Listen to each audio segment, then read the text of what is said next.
삼성전자 주가가 앞으로 6개월 안에 추세적으로 반등하기는 어렵다. 시장을 절대 지지 않는 펀드 매니저로 알려진 김태우 KTB 자산운용 사장이 이런 전망을 내놨습니다. 김태우 사장은 당분간 우리 증시의 변동성이 큰 장이 예상된다면서 직접 투자 비중은 줄이고 펀드나 ETF 같은 간접 투자를 늘리라고 조언했습니다. 지수희 기자가 만나봤습니다. 김태우 KTB 자산운용 사장이 우리 증시가 내년 3월까지 변동성이 큰 어려운 장세가 될 것이라고 내다봤습니다. 올해 지수를 끌어올렸던 풍부한 유동성과 개인들의 활발한 시장 참여가 앞으로는 상당히 축소될 것이라는 전망입니다. 올해만 75조 원이라는 유례없는 매수세를 보여줬던 개인들은 금리 인상기와 맞물려 추가 매수 여력이 줄어든 상황입니다. 개인들이 작년 46조, 올해 10월까지 75조였던 샀던 그 매수의 규모를 내년도에도 그러면 40조, 70조, 100조 원을 추가 매수할 수 있을까?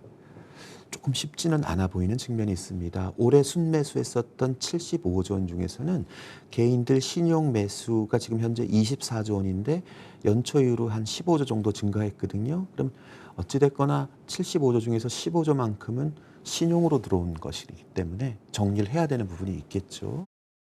매수세 감소와 함께 특히 기업 이익이 축소되는 국면에서는 지수가 상승 탄력을 받기는 힘들다고 김 사장은 강조합니다. 제가 25년 펀드 매니저를 하면서 가장 주요하게 보는 차트 중에 하나가 이 차트인데 이것은 시장의 수많은 애널리스트들 참여자들이 개별 기업에 대한 이익치를 전체 시장 합산한 게 시장에 대한 어닝스 리비전인데 2022년에 대한 어닝스 리비전입니다. 역시 마찬가지로 9월 달까지 우상향하고 있다가 10월 달부터 어닝스 리비전이 다운되고 있는 걸 나타내고 있는데요. 지금 10월, 11월, 내년 1, 2, 3월 달까지는 방향성을 예단하기 어렵다. 변동성이 큰 장이 최소한 2, 3개월 이상 지속될 수 있으니 좀 보수적인 스탠스를 가져가는 게 좋겠다. 같은 맥락에서 개인들의 최대 관심사인 삼성전자의 주가도 약 6개월간 추세적 반등은 어려울 전망입니다. 삼성전자의 영업이익 전망치는 올해 초 60조 원을 넘어섰지만 현재 56조 원으로 떨어졌고 일부 증권사는 50조 원 밑으로 떨어질 것으로 예상하는 등 이익 하락 구간에 접어들었다는 분석입니다. 따라서 김 사장은 올해 연간 영업이익이 확정되는 내년 3월 이후 올해보다 내년도 이익이 좋을 것으로 확인되면 그때 삼성전자에 대한 신규 투자를 결정하는 것이 좋다고 조언합니다. 기왕 매수하신 분은 이미 밸류에이션이 낮아진 상태에서 매도하는 것보다는 홀드가 맞을 듯하고요. 전자를 추가로 사야겠다라고 생각하는 사람은 글쎄 지금이 꼭 좋은 타이밍은 아닐 수 있겠다. 지금 삼성전자의 영업이익이 내년도 60조에서 56조로 떨어진 지 2달 됐습니다. 그러니까 이 추세는 아마도 어닝스 리비전 다운이 추세적으로 이어질 가능성이 좀 높다. 평균 구간이 9개월인데 이제 2개월이 지났으면은 지금 사는 거는 타이밍적으로는 조금 맞지 않지 않겠는가. 이게 사실은 저 개인적인 생각입니다.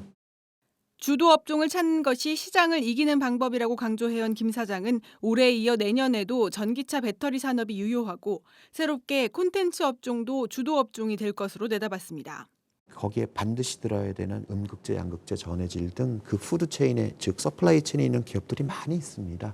그래서 그것을 작년에 이어서 올해에 이어서 앞으로도 조금 안정적으로 봐야 되는 것이 아닌가라고 생각합니다. 뭐 최근 오징어 게임 때문에 사실은 이 한류 콘텐츠 기업들이 지금 조금 반등을 했습니다만은 뭐 제2, 제3의 킹덤이 나올지 오징어 게임이 나올지 그 가능성은 무궁무진하게 열려 있기 때문에 그런 개별 기업들 중에서 경쟁력을 갖추고 좋은 드라마를 만들 수 있는 자격 요건이 가지고 있는 회사들이라고 한다면 저는 한 2, 3년 이상 터울러 봤을 때는 위닝 인더스트리에 들어갈 수 있다.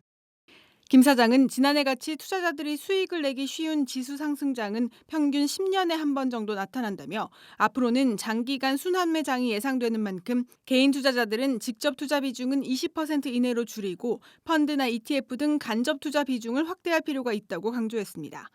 한국경제TV 지수입니다.